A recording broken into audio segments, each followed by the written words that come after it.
You're listening to Kelly and Steve, and this is Coupled with Chaos. 90 Day Fiancé, Season 8, Episode 22, Tell All Part 3. I don't know where to start. Are we at, we just come right at it. Angela in this Private Investigator? Wow. Absolutely nothing. Right? Are you shocked?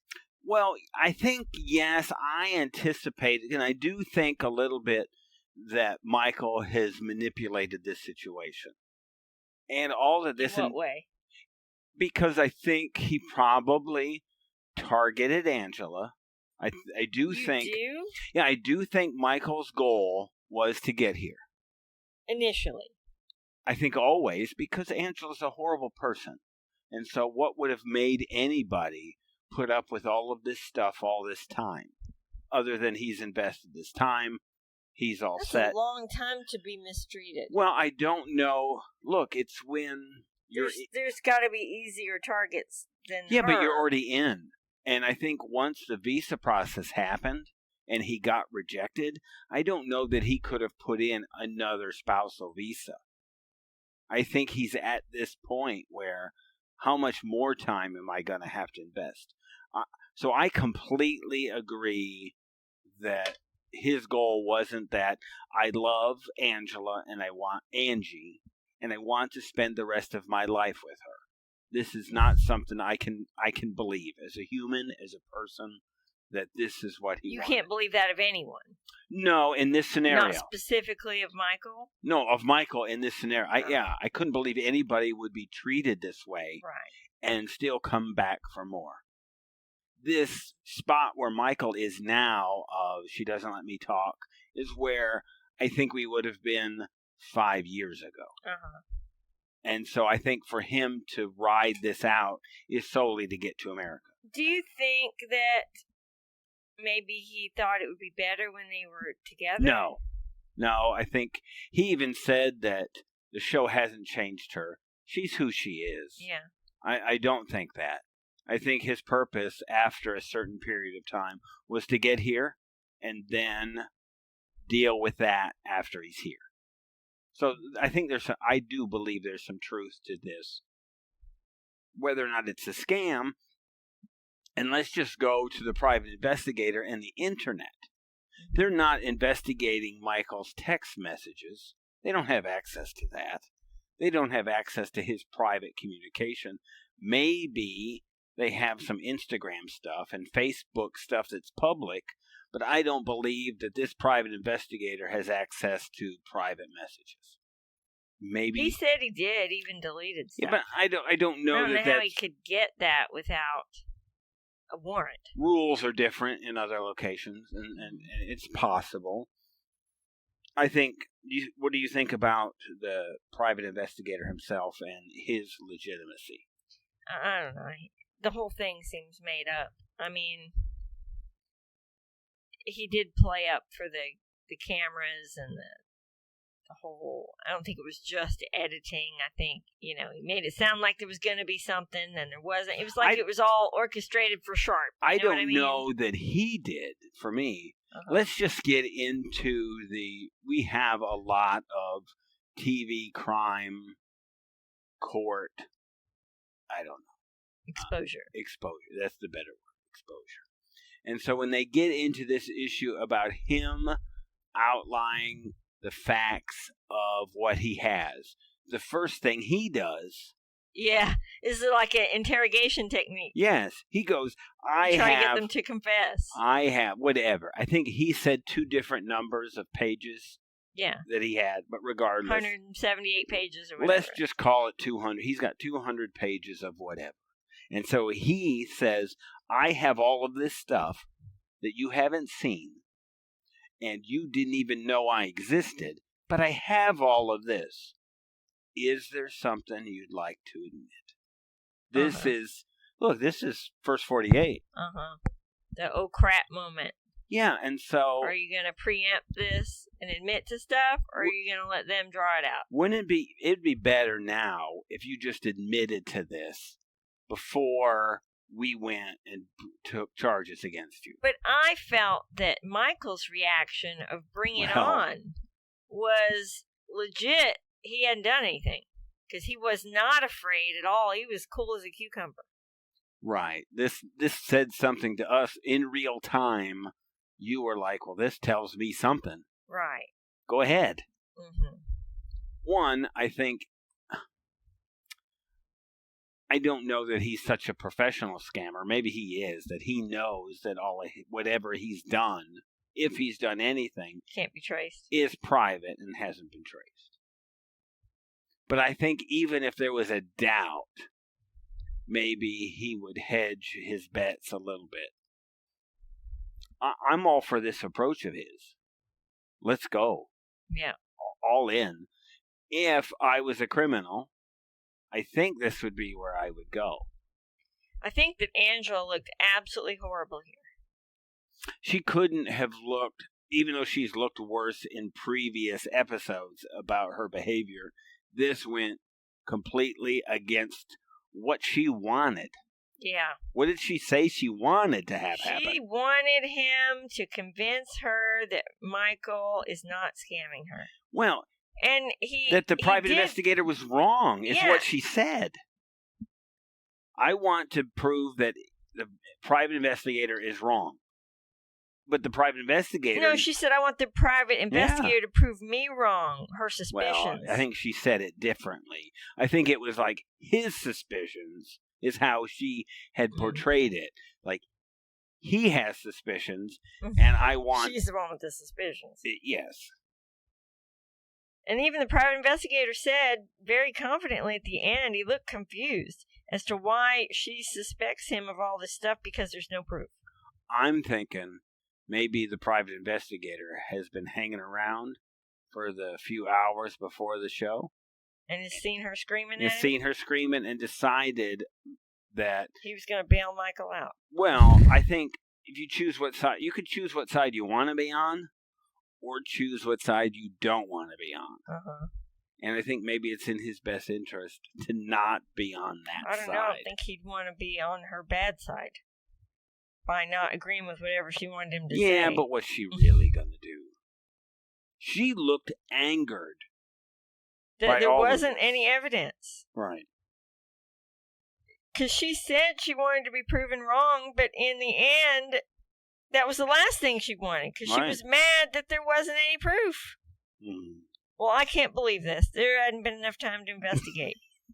This seems like more than 2 weeks, by the way. Yeah, she said 2, and then she said 2 or 3.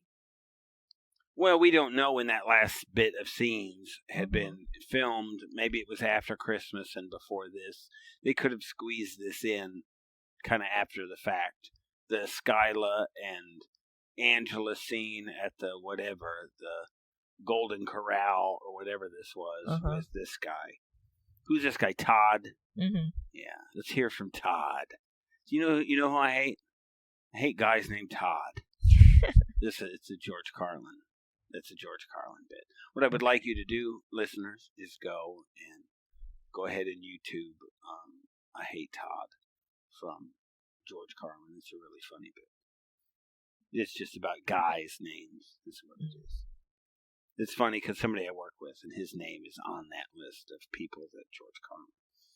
I hate guys named Todd and Cody, right? And this is on his list. And Chance. And, it's a whole list of, Vinny. Frou-frou names. Vinny and Joe. Right?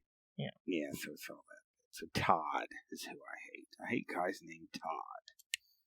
This whole thing. I mean, did you expect something to come out? I did. I legitimately expected some dirt. Well, but they hyped it so much in previews that I suspected this might be the case. Yeah, that there was actually nothing, and they led us to believe there was going to be something. Because they're always doing that. We get tricked by this all the time. For me, here's what I think angers me about all of this. And I think we've seen it over and over again, and we saw it again here. At the beginning of this episode, Angela is really slamming Michael. And the cast turned on Michael. Yes, immediately. Being all sympathetic to her. Oh, that's awful, because she's crying and whatever, but she's making herself cry. She's just, putting all this stuff in her own head, creating drama that isn't there, and then complaining about him because of the stuff that's in her head. Yeah, we've talked about, and we did like with the Black Swan trial, right? Mm-hmm. The Ashley Benefield trial.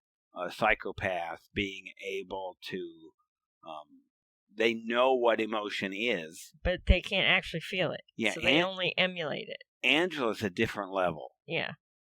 Because she can emulate it. Right. Uh-huh. She can act like this is real. Do you think it's real in her eye? I do. So you think she believes this? Yes. She has manufactured this? Yes, I think she doesn't have the ability to be calm and content. I think she looks for drama, for problems, for angst. I think she thrives on it. And I think without it, she probably can't be satisfied. Could her gut be, I know Michael's leaving, and this could be Michael's plan from when he got there in November. And so it couldn't be that Michael's leaving because I treat him like crap. Mm-hmm. Michael's leaving because, one, I treat Michael openly, honestly, fairly, and like a gentleman all the time. I've been nothing but nice to Michael. Yeah, that's what she says. But in fact, it's not even close to that. No. So you think she believes that she's been nice to Michael? Yes. That it's merely that because she has brought him here, that this makes up for everything else that he's done. He's cheated. And so this is an established thing. Well, no, didn't he have a BJ? That was at the very beginning, not when they were married. Mm-hmm. Well, I think this is still a thing. She controls his phones.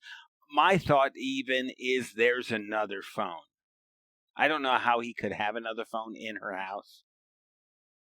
But I believe that there are things and ways that he's communicating. There has to be.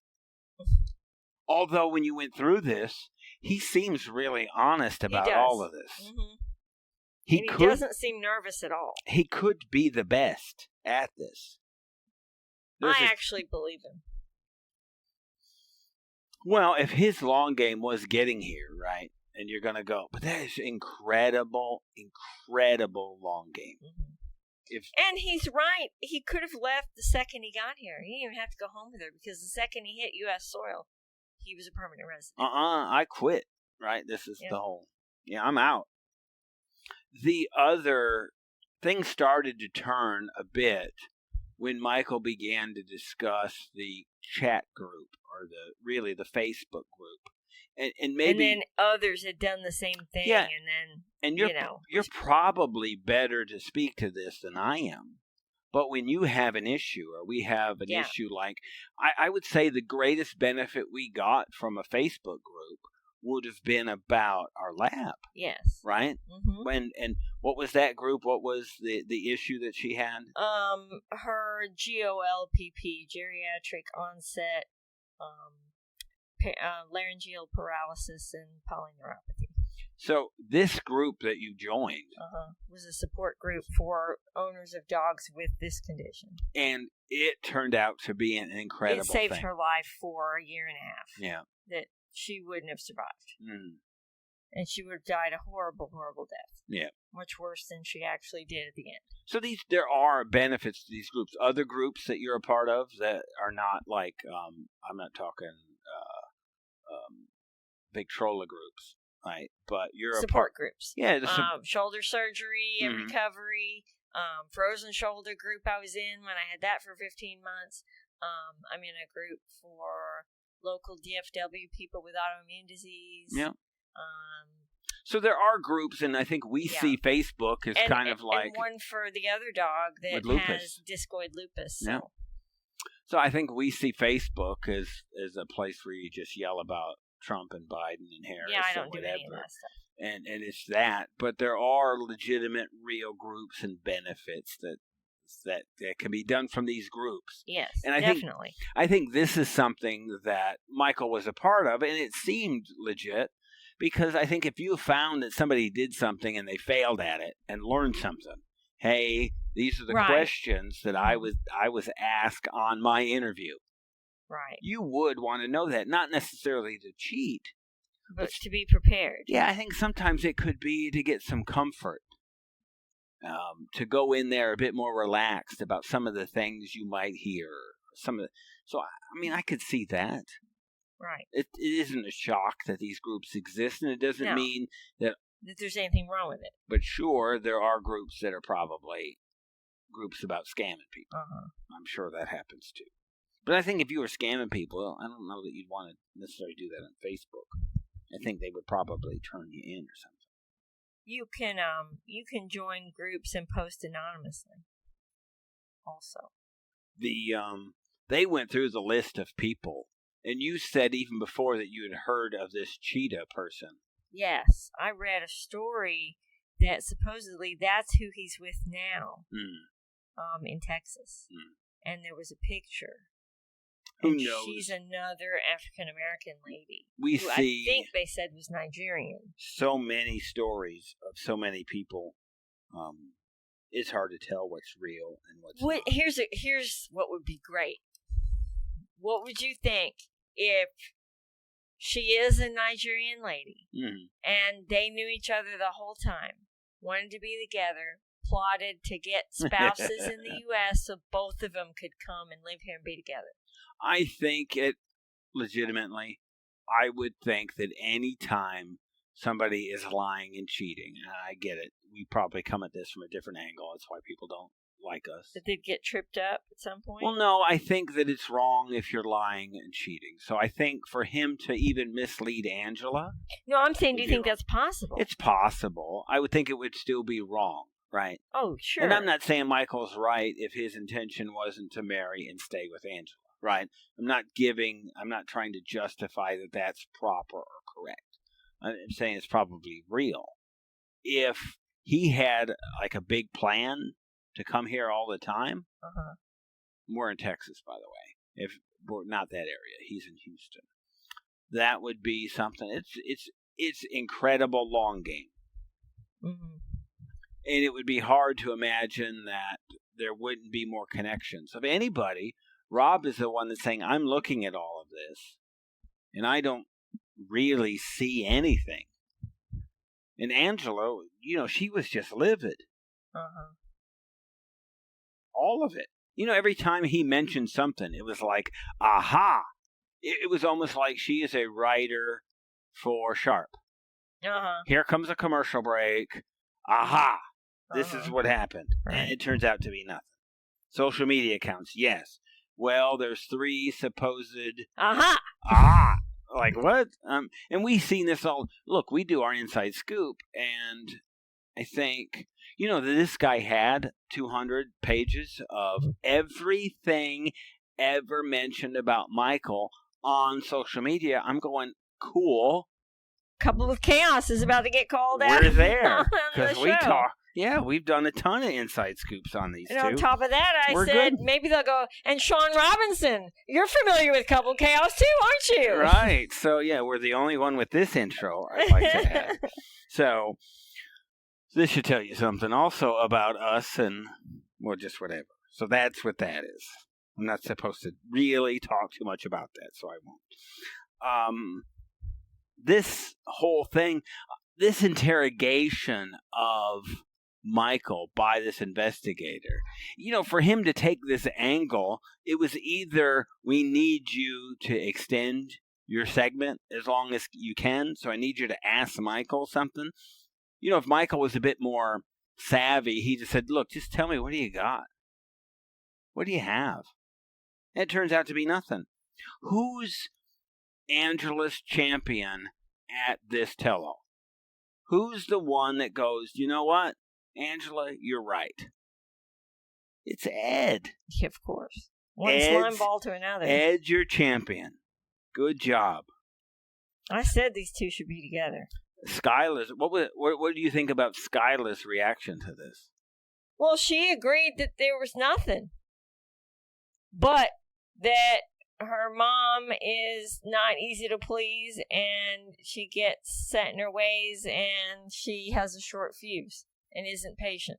And so it is what it is, and she still doesn't think they should be together. She's got this in her mind, and there's nothing at this point that Michael could do that would get past this. I think that Skyla owed him an apology. Probably. But he'll never get it. Well, Michael's not going to ask for it. No. In all of this slamming, what's the worst thing Michael said about Angela? I wish. What? Nothing. But I wish. He didn't say anything. Right. I wish that. She didn't let me talk. Somebody had said. Like, you don't let me talk. Well, you listened. How about that? I have nothing to say. Wow, that's great. This was me playing a bit. Well, now you get to talk. What? I don't like your tone at all. She didn't have patience at all, does she? I mean, none. No patience for any of this, right?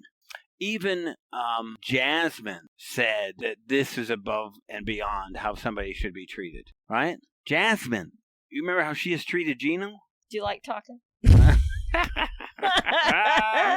I don't like your silent treatment. Well, be careful what you ask for. I get it. I'm just saying. Okay, just That's saying. what Michael play that. Doesn't let her talk. You had me scared for a bit. I was going to say that I wish that someone had asked Skyla if she felt that she owed Michael an apology for all the crappy things she accused him of. Yeah, because I think that... Because she really fed her mom's paranoia. Yeah. The whole time. Even when she didn't have it, she almost helped manufacture it. Well, what about her knowing that her mom's not happy? And she's right there. Something's wrong. Right. Something is wrong. And so she sees that. Mm-hmm. I do. I would have liked to have seen that. I think you're right. That's a legitimate, real question that I think... I think at this point, I would have wanted Ashley... Because this just isn't Sean, right? Right. She's non-confrontational. She's not that person. Right.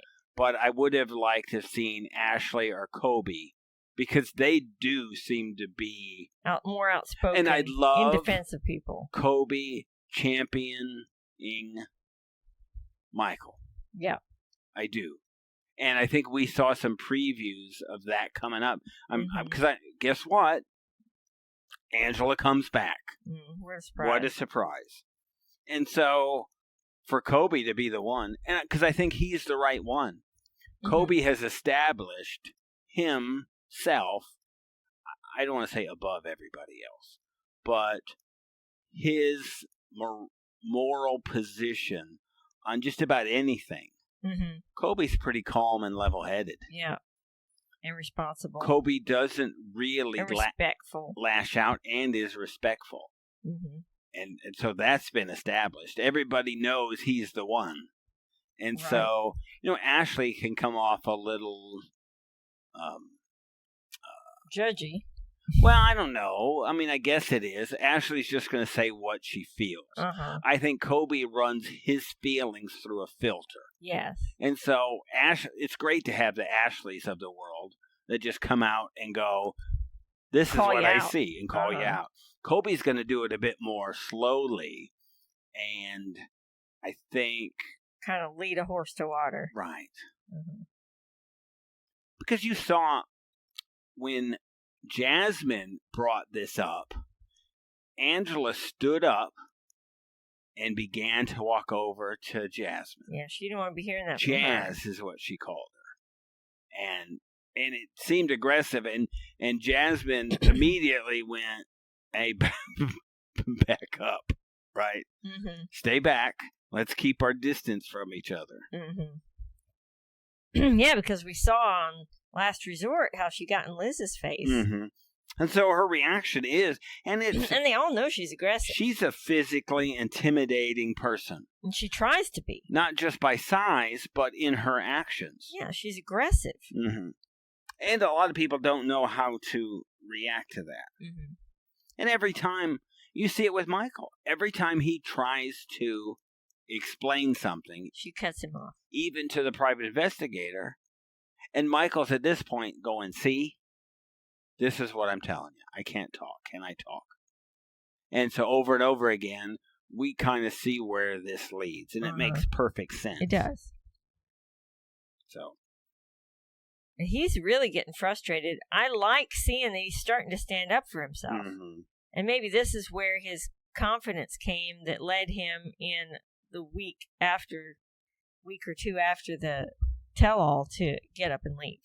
Yeah, and even after all this, I mean, at this point, he still says she's done so much for me. You probably weren't watching. I turned on the Pluto whatever Maury show last night, I think, as I was in and out of whatever sleep I was in. And they were showing it was people cheating on each other, and it was lie detector tests, and they just had some dude, and it was over and over again. It was people, more often than not, they weren't cheating. But when they weren't cheating, like the dude would get up and he'd start peacocking around the studio. And so this is what I wanted to see from Michael. It was an episode, and look, Angela's familiar with Maury. Yes, she's been on there. What I wanted to see from Michael was him to stand up and go, I told you I wasn't. And he still doesn't do that. Michael stays somehow above a position that I feel I could have taken in this scenario. Because I would have been... He's not condescending. Right. I would have been strutting around the place. I would have treated it like a Maury episode. Yeah, you would have treated it like when you found my Fitbit today. Strutting all over the house. I was doing, and what you don't know, right, is I was, and so for you personal podcast people, this was early. So for all of you in the show, so I was Ric Flairing my way. Literally, there's a loop in the house, and what you didn't see, and is that even when you weren't looking, I was Ric Flairing my way around a circle. Oh, I knew you were. And so when I came back in the kitchen again, you could just see it. Here I was. I was purposely not looking. Right. And on top of that, right, because we won't bring it up again, it won't come up, I saved this family $40. Right? That's something. Right? Yeah. That's real. By finding it today. I if you did found that. it tomorrow, it would have been too late. I did that. For me to cancel my order. So that's it. So I'm peacocking my way around this place. And I went and asked the boys, did Dad tell you that he found my Almost watch and peacock in front of you? Yep, he sure did. I opened their son's bedroom door, Holden's door. I just opened it, and I put my hands up in the air. I knew that you made some kind of scene, and so I had to go ask. And then I closed it. Right. Whoo! This is me peacocking my way around. I found it. It would probably been better for the personal podcast if we hadn't discovered it yet, because I'd already probably decided. You don't always know what I'm going to spring on you, and that's the great thing about our personal. You don't know what's coming. Yeah. I mean, you kind of know, but you didn't know this was coming, and so I was kind of hoping. I wasn't hoping that it didn't happen, but at no point in our personal life am I risking $40. Because I want my $2. Yeah, because if I would have sprung this on you, maybe the better bit would have been to spring it on you during the podcast. Like, hey, look what I found. Because what would have happened is you go, if you would have told me 2 hours ago, I could have saved $40. And then I would just be in trouble. Right? So that would be no good. I know if it comes down to money, that I need to spring it on you quickly. So this is how that works. I went right into action. Right, that's how it works. Could you please return my Zelle? Thank you. Right. So that Michael didn't peacock his way around is something I'm not capable of. I spring right to my feet. You know, she would have just clubbed him right there. Just knocked him out. The social media backlash for her treatment of him this whole week has been immense. I'm sure. Well, nobody needs to be treated like that. Yeah, and it's about reversing the situation. Right. If this was a man treating a woman that way, this wouldn't even have been allowed to continue. There's so much male on female abuse that happens, right? Yeah. And I think there's just so much more. That when it's the other way around, it gets overlooked. Yeah, and I almost want to say, we do almost, you feel like well, maybe we have it coming. But Michael doesn't have this coming. No, he does not. So as a gender, maybe we have it coming. But that's not how we're talking about this. This person doesn't have it coming. No. Michael doesn't deserve this. And so this is where I go. I do believe that he's endured this on purpose for a reason, and his reason is to be here. And so he made it, and his goal is to separate. And she probably knows that, and she's doing what she can do to Well, the thing is, back at the beginning, they did enjoy each other. Yeah, I think so. I mean, I go back to the scene of her going there and bringing him the Trump underwear. Bringing him the Trump underwear. I mean, they really enjoyed each other. Mm-hmm. I believe they did in the beginning. Mm-hmm. Before she got all suspicious all the time. Well, and it still could have been about the cheating could have started this. Mm-hmm. And he run. said that it's never been the same since then. And this is his issue. Yeah. Do you think Angela has not? This is just now we're speculating now. Do you think Angela has not done something similar in her time period? Oh, I'm sure she has. Yeah. That whole thing with that Canadian guy was kind of. Well, he was sick, and yeah. But she was flirting. She said, "I did all of this surgery stuff for Michael because I didn't want him walking around with a wrinkled, smoking woman." Uh-huh. And we're not talking. We're not. And it did not bother him. It bothered her. Yeah, and I don't want to talk about the wrinkled thing. I mean, that's a physical appearance thing that we're not going to address, but we can address the smoking part of this because she's still smoking. Right. So I don't know what that has to do. She didn't fix that part. Whatever she's done with surgery, she has not fixed the smoking part. Uh-huh. So there's she that. said she was doing Botox. Right. Who would have thought that we could have just spent 30 minutes on Angela and Michael? Yeah. Let's get, I don't know, let's maybe talk about the end and this hot tub scene.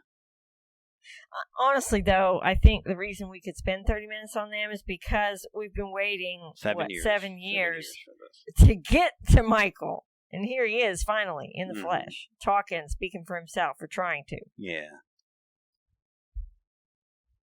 This hot tub thing. This was gross. I couldn't believe there were so many people in this small space, like they're all taking a bath So together. here's my thought, is by the time you get, I don't know, the 10th person in the hot tub, there's no water anymore. Yeah, and this was a 4-person hot tub. So you have a bunch of hot, sweaty people and no water. And why is it a 4-person hot tub in like a $8 million place with, what was it, 15 bathrooms or something? What did Joy say?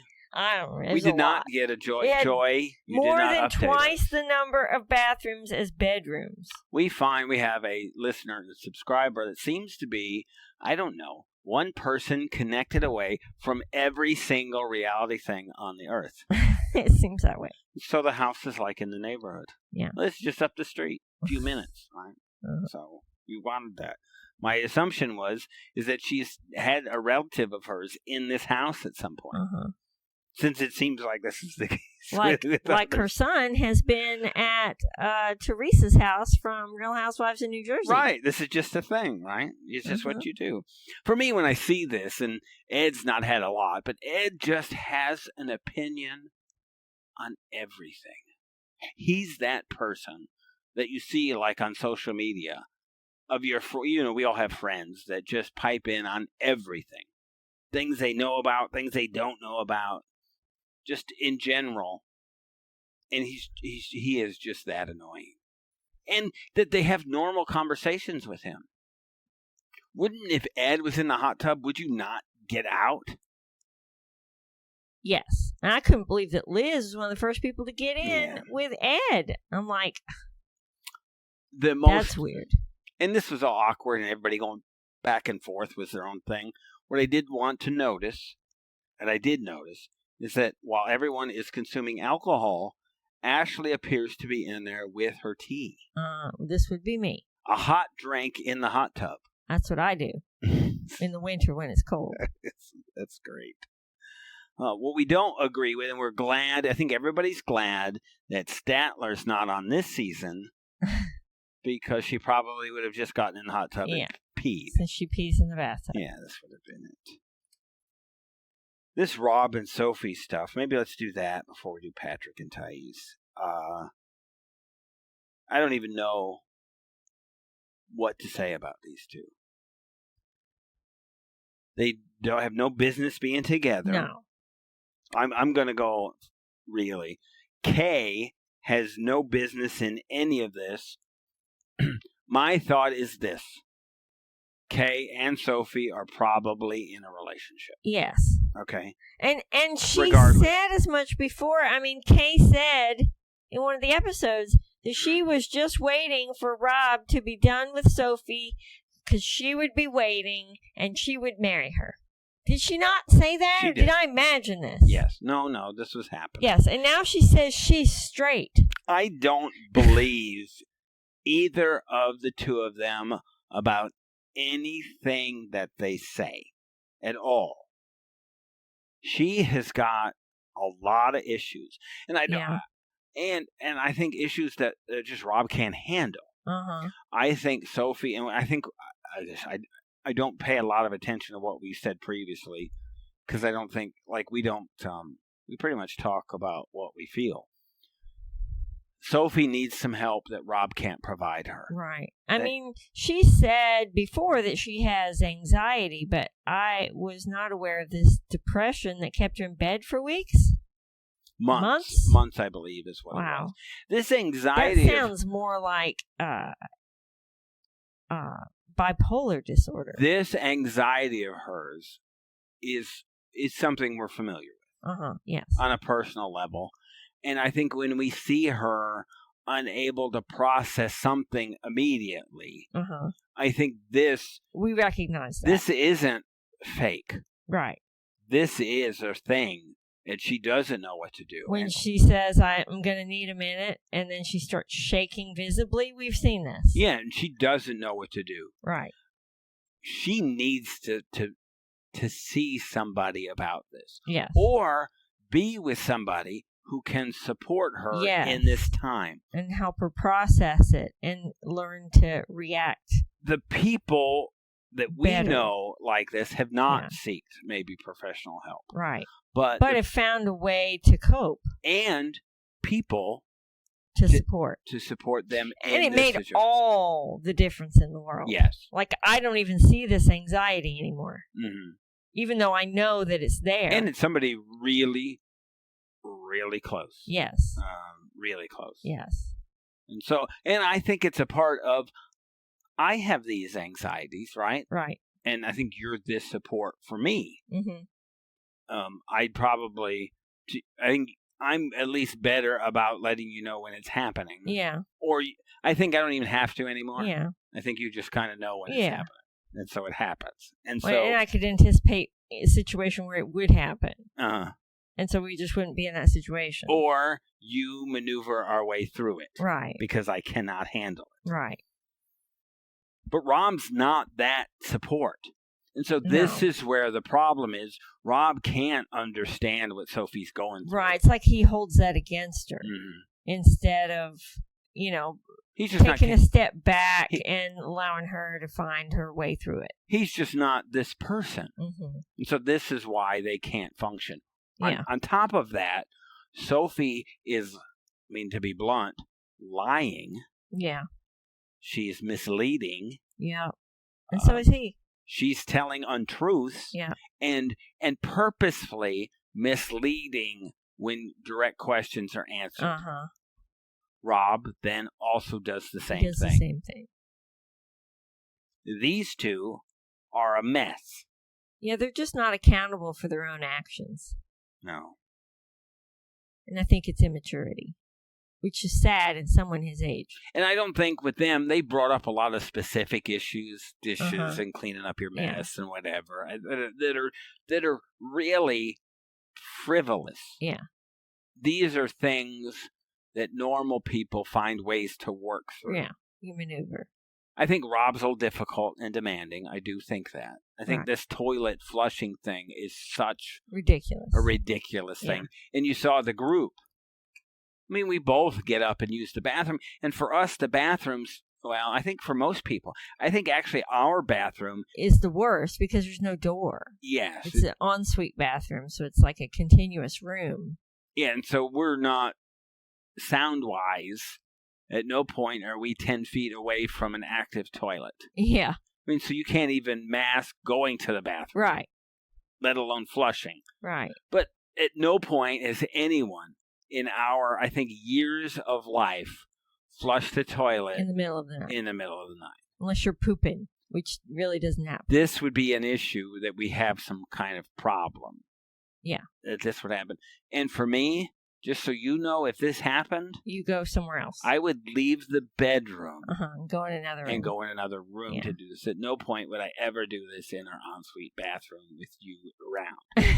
Right. Even if I'm in that bathroom, which I generally, I like to use the bathroom at the other side because, yes, because I'm afraid of our drains in the house, and I think that there should be a bathroom only for that because it's right next to the drain leaving the home. So I think everyone should use that bathroom for that. Just in general. But I wouldn't go there and do that. I surely wouldn't go there. And even if that happens, like I go around and like the other bathroom is like occupied, and I go, well, I need to use the pooping bathroom, which is only in my mind, right? There's only one bathroom for that. Yes. So if I have to use another bathroom and I'm there and I hear movement, I broadcast, "Hey, I'm back here," because I don't want it's unexpected. Yeah, and I don't want anybody to come back here when that. Now I get in and get out. I'm pretty quick about that. Yeah, me too. But I just announce that this is happening. But at no point would that happen in the middle of the night unless you fed me something that you're not supposed to feed me. Which I generally don't. Or it's 3 days in a row of sauce. Yes, of tomato sauce. That would also be something similar. So that happens. So this bathroom thing, all these little things that they're talking about are just pointless. Yeah, I mean, I think all married couples and even couples who just live together, it's part of learning to live with someone else who isn't you. I mean, everybody has little things they do that the other person doesn't do. Maybe you find it annoying or whatever. So, I mean, you just let it go. Isn't it important? Right. What is and isn't important? Like for me, I want you to watch where you're headed right now because I think you're headed towards some of my flaws. No, I was saying, like for me, like little pet peeves that would bother me. Yeah, this is what I mean. But I don't think we need to go. Okay. Would be things like. Whoa. Watch yourself. Well, you know, like a lot of people say, oh, don't leave the cap off the toothpaste or something like that. It's little simple things. We have different toothpaste. Yeah, but it'd be things like that. You know, things that don't really matter. Man, I'm watching. I'm staring you down. Well, you know what it is. Can't you say what it is? Go ahead. Well, because I don't know what's in your head. Well, because the boys do it too sometimes. Not as much as you've done it, but peeing on your pillow. No, it's when you don't know it. The part A, part B of the same action. Open, close, on, off. Like if you open a cabinet, I agree. Close the cabinet. But you used to have a habit of leaving a cabinet door open. Right. And you don't do it so much anymore. If I had to guess before this little bit started, that's where I would have thought you were headed. Right. And so, like, when I put the dishes away in the morning, just so you know, I don't close any of the cabinet doors. Yes, I know. You don't close the trash can either because you don't want to wake anybody up. Until I'm all done. Yeah. So when I'm finished putting all the dishes away in the morning, then I close the cabinets. Yeah, and I often go in there in the morning and I get it. The trash can's open. So I know that's why. Yeah. But in our early marriage, you used to leave stuff open a lot. Mm. The theory, and there was no theory, but the excuse would be, well, I'm just going to get back in there again. Right. And that's a stupid thing. Yeah, exactly. It's ridiculous. I'm going to get a plate out of this tomorrow. Right. So why close it today? Right. Open drawer, closed drawer. Turn light on, turn light off. I think this is a line that Rob hasn't learned this. And so I think Rob's a little picky about these things. And it's where this is just... Yeah, he still hasn't gotten out of his bachelor mindset of everything has to be exactly the way I want it. Yeah, and we've seen his studio, right? This place he was living in. He's not the neatest person. No. And I believe Sophie's really not the neatest person. Yeah, she's not. I don't think it's even close. Mm-hmm. I think she is a hurricane when it comes in there. It would be like our daughter. Right, exactly. I don't know how With she the is now. makeup and all that. She's in her own place. I think she's better now. So, and even where they are now, is this non-committal breakup. Do you think this non-committal breakup has anything to do with the strategic positioning of, like, The Last Resort that's coming? It could be. Same thing with Gino and Jasmine? Yeah, I don't put it past Sharp to be setting all this up. And say at no point can you two Resort. say you're broken up. Right. Because I have another show. Yeah. And you're... And this is why Rob and Sophie are palling around, even though they hate each other. But let's just say they get $1,000. Maybe you get more for The Last Resort because it's a bigger thing. Let's just say you get $2,000 per episode. Right? Mm-hmm. $20,000? Is that enough? I mean, $20,000. To be honest, keep spending time with somebody you love. $20,000 gets you nothing. Mm-hmm.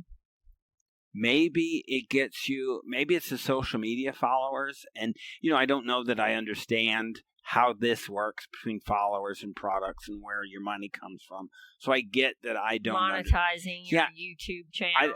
We whatever. can't flippin' monetize a podcast after 4 or 5, I don't even know how long it is now, 4 or 5 years, whatever it's been, 5. right?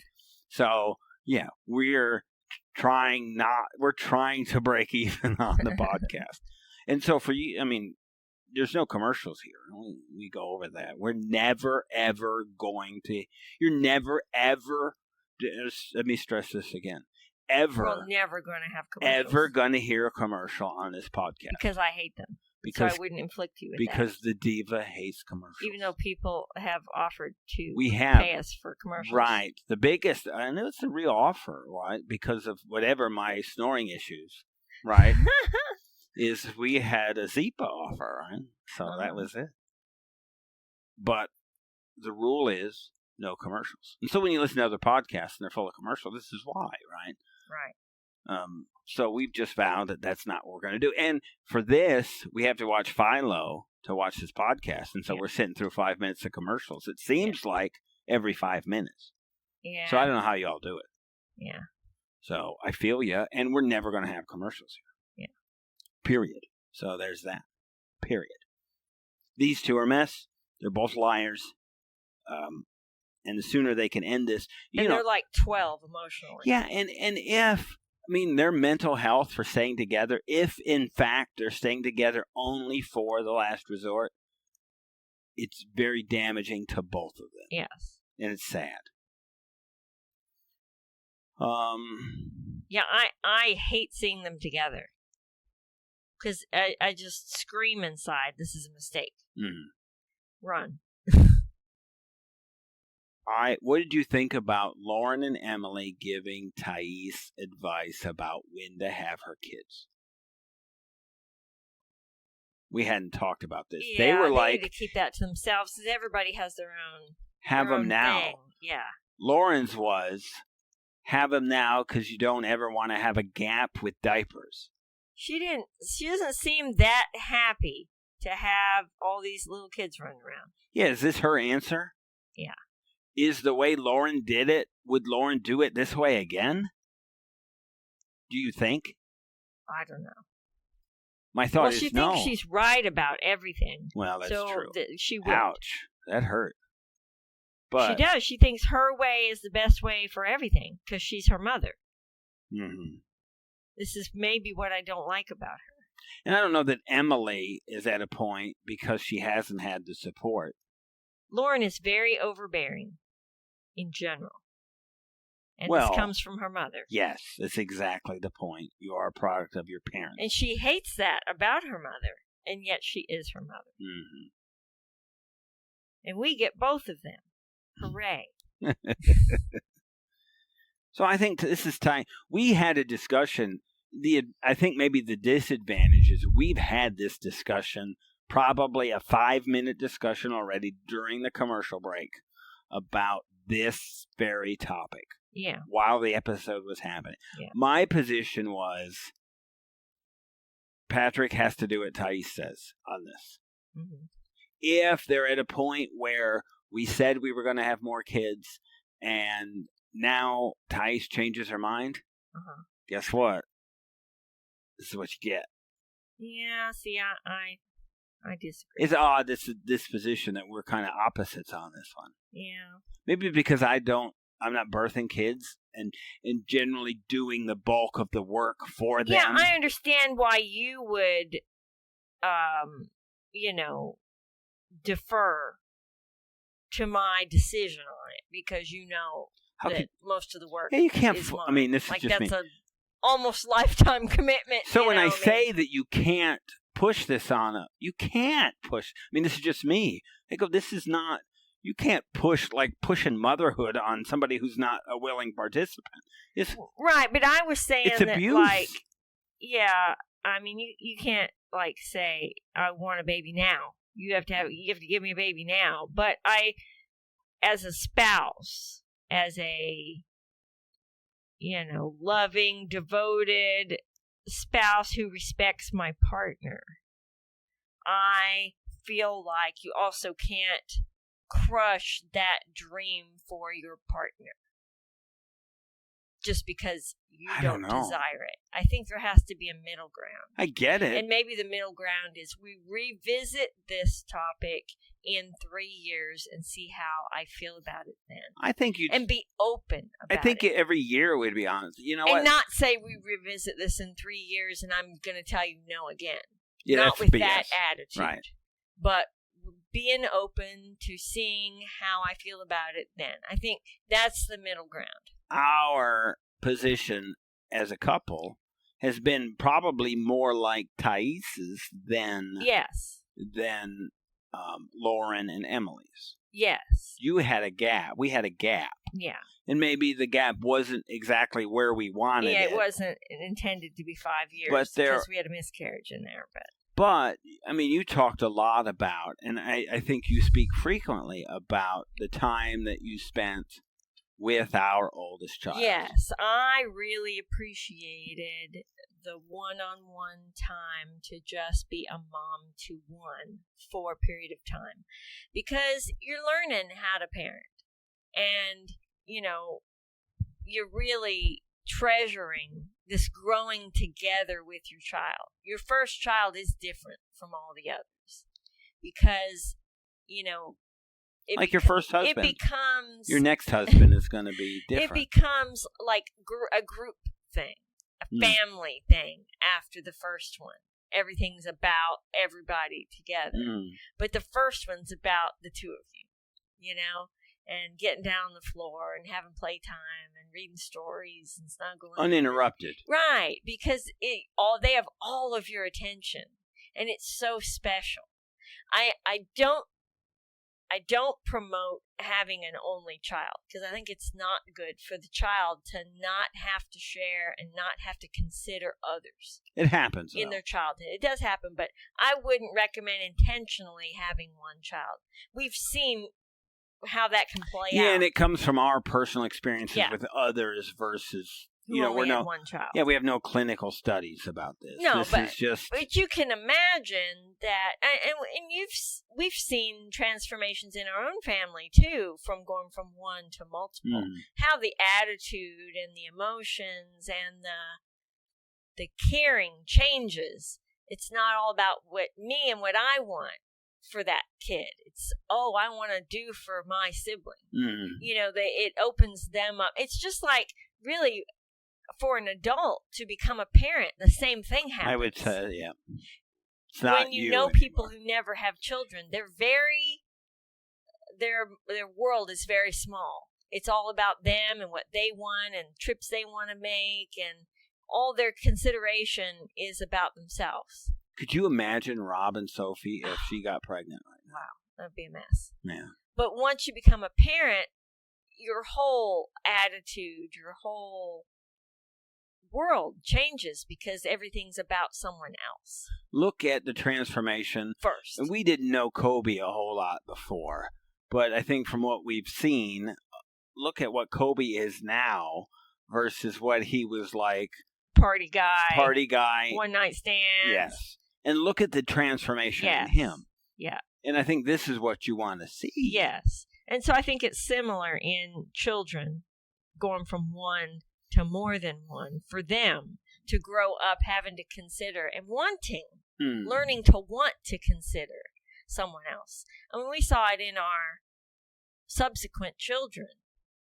You know, like with Holden, he was number 3. He'd get something, a treat or a prize or win something, and he'd immediately he'd be excited because he wanted to share it with his siblings. Oh, this is great. I can give this to my brother or sister. You know, he was never selfish, ever, because he grew up with 2 siblings who were older, and he saw himself as part of the team. Well, I was in the same spot as a child. You had too many kids to even know what this is about. Although you were the youngest of, I say, Group 2. Yes, you were the youngest of Group 2. Yeah, and so I was kind of in that same position. Maybe we both really were. And it's still about like acceptance, and I think you're always still trying to please your siblings and to be a part of that. And so I see a lot of that in him. I got excluded a lot. Well, I think there was a bigger siblings. gap. Yeah. Kind of a bigger gap there. Well, but like... You were almost like an only child. I was. Because my sister would do things with my brother, who was the other part of Part 2. Group 2. Closest to me. And... Same parents. Yeah. Just a big... Huge gap between the first gap? 4 and the second 4. What's the gap between your oldest and your youngest? The first 4 kids were a year apart. 1, 2, 3, 4. Then... there was a 6-year gap to the next one, to my brother, and then 5 years to me, or 4 years. No, 5 years to me.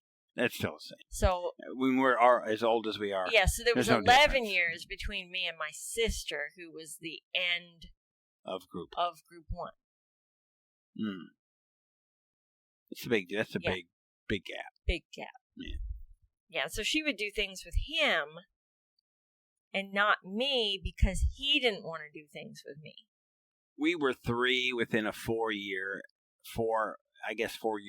and 10-month window between 1966 and 71. But it was the end of 66, the beginning of 71, so it's maybe 4 years, 2 months. Maybe I have that. Numbers are really hard for me at 11 o'clock at night. But I really think that she should not give a hard no to this now. And I don't think she did. I think she implied it, though. I think there was a big reaction to him saying he would be sad. And I sensed it even in you when he said he would be sad if we only had one. Yeah. And I said that's a problem. I think it's legitimate that he could be sad about yes, this. But it's a problem if she still says no, if he's tragically affected by the no. I think her position is 1A, and 1B.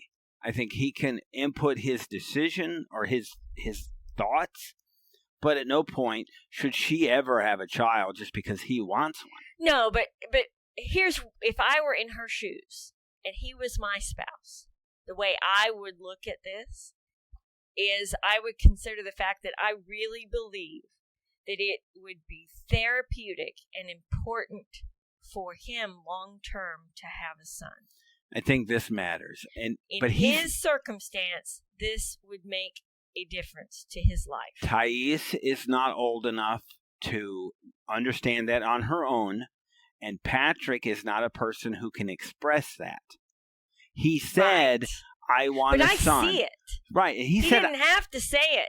Right. We knew it. We knew it before he said it. Before he said it. You saw the clip. And said it to you. This is it. I said he needs to have a son because he's so injured by his lack of having his dad in his life. And he is desperate to break the cycle. To right the wrong. And change that in his own life. And the way for him to change that is to be a great dad to a son and make that difference. I think it would help him to heal. I found that for me when my son, our oldest, reached the age that I was. Yeah. When my father left. Yeah. And I found I was a couple times broken, Yeah. right? Mm-hmm. When I saw where he was. Yeah. And I knew where I was. Yeah. And at that time. And so I think that was a telling time for me as an adult to get through that period. Yeah. And go, we've made it past this point. Right. And I think it was, you don't know how much you're damaged. I think Patrick's more damaged than I was. Yes. I think, right? Yes. I don't know. We'll see what happens when Patrick is, I don't know, when Patrick is 50 or 51. And we'll see what happens when he's there. I don't know. I mean, I still got crap going on. Well, let's see what happens when his dad passes away. Yeah. Well, at least he can talk to his dad without having a filter. Right. I don't have that. Right. This other stuff about John and this back and forth. Yeah, I disagreed with Thais here. I think she is not warm to him at all. Never has been from day one. She does not like him. She does not welcome him. And why would you go and be warm and fuzzy and, hey, nice to see you, how you doing, and hug someone who loathes you and makes it known with their every facial expression that they loathe you? She doesn't hide this well. No. Even during this exchange at the end, you could tell. She was doing it. You know, she doesn't like him. No. And so I think in this, you go, I want to visit my brother, but She's there. John could probably do a better job of being cordial, but it's not him. No. Right? He would be being fake. And is that really what you want? Well, I think he probably could do that. I think because Patrick is so hands-off when it comes to dealing with things. And so everybody's just brushing it over, and Patrick pretends like he doesn't see. I mean, right, and and you know why? The reason why is because he very much dislikes conflict because he's a product of conflict. Yes. You know? So he doesn't want that. He doesn't want to participate in it. He doesn't even know how to deal with it. Mm-hmm. He just becomes invisible, which is probably what he did as a child. Yeah. And you can relate to that. So we're just a product of what we are. She's just not really, to be honest, she's not an inviting person. She's not. At all. No, and I bet she's difficult to be married to be honest. Yeah, in general. I think Patrick is probably a good spouse for her. Yes. Because he ultimately, he's tolerant. He's going to give her what she needs at that point. Mm-hmm. He'll avoid these things. Right. She'll probably sulk in the background. He'll be with John. And John even says he's not around. This Miami thing is something we didn't know about, right? We may have missed it. But if you would have asked me yesterday where they were living, it would have been Vegas. Yeah. And I'm not sold that they're not back in Vegas. Yeah, I don't know. But I don't know that that's such a big thing. She got, I don't know, for her to get a boob job. Yeah, with not being done with kids. Yeah. Isn't this, and I know we are not experienced in this, although we are very experienced in breastfeeding. Yes. My understanding is once you have breastfed, you Makes it can't hard? nurse anymore. So let's find out. Somebody let us know if that's true. Fun episode. There wasn't a whole lot. I think I found when they broke to the house stuff, I was ready for the episode to be over. Yes. Like, this could have been a whole... I wish they had done half and half. A whole tell-all episode. Yeah, but that's not... I think that they show it in real time is probably better. I would rather get the way it I just wish happened. they'd spent less studio time and more real time. Yeah, but I felt I was done. I was like, all right, I'm ready for this to be over. It seemed really like it dragged here. on. I was just annoyed by Ed being with everybody. And it was just a matter of time. Thais, splashed water. And, it kind of told you about her. Yeah. I get Ed, and we'd all splash water in Ed's face. I think she doesn't have a lot of self-control when she's mad. Yeah. And this is probably a bit of, I think she's in control of the Patrick, Thais relationship. Right. And somebody said, I guess it was Ed, that about the pants. She wears the pants in the family. Right. Boy, even with his bad knee, right, Patrick would thrash Ed. Yeah. So I think anybody in that pool would probably thrash Ed. Odd that Liz's boyfriend isn't there, Yeah, right? I was wondering what was up with that. Where'd Jason go? Yeah. I think it was probably better. He needed to get out of there. Mm-hmm. I think it was, I think they were sticking it in Ed's face. Yeah, they were. And it was just going to lead to something. Not that Ed doesn't deserve to have something stuck in his face. Yeah. But I think it probably would not have been productive for everybody. Uh-huh. And what about Ed going and checking the toilet? Yeah, that's not his business. Yeah, you're the fun group. He's just sucking up to everybody. Uh-huh. Enough of Ed. So, but we were a fan of the tell-all in general. Yeah, clearly none of them are a fan of Ed. I think because the Angela stuff was in this, and this is closure to a 7-year journey. Mm-hmm. It was neat because when I was traveling with our son, we were kind of talking about this. Uh-huh. Like, hey, this is him and his girlfriend used to watch this. Uh-huh. I think they stopped because they were doing that in the house, and we kind of walked in, and it was like we got too animated 3 years ago. This would have been probably maybe even more. It would have been the Angela going to take him to the Trump door. He said, or talking about it was spoiling it for them. But we didn't. We didn't spoil it. Yeah. Other than we were there watching the scenes. We were like, oh. Just wait. Wait till you see. Wait what's coming up. Yeah. And so nobody. I think what they found out is something they liked, we liked. Uh-huh. And so they just couldn't have that. So we're just going to hate this from now Yeah, she on. probably couldn't hit it. Yeah, that's probably going to be it. So for us, this is what we're covering by subscription. We are covering The Other Way. Hopefully there's less Shekinah and Sarper, Statler and Dempsey. We're almost past 2 seasons of People, right? I get HEA is going to be that. But when you go back and forth with this, it's enough. Enough. Yeah. We are covering Plathville. We are covering 60 Days In. Inmate to Roommate has just ended, so we're not covering that. We do, but we have been. And so if you go on our Patreon, you can, and you watch that. They're all... We did the whole season. We did the whole season, and they're all isolated, so you can go and get that whole season. We've done the last 2 seasons of Inmate to Roommate. Which is the only seasons there are. There are 1 and 2. So, and we've done the last 2 seasons of 60 Days In.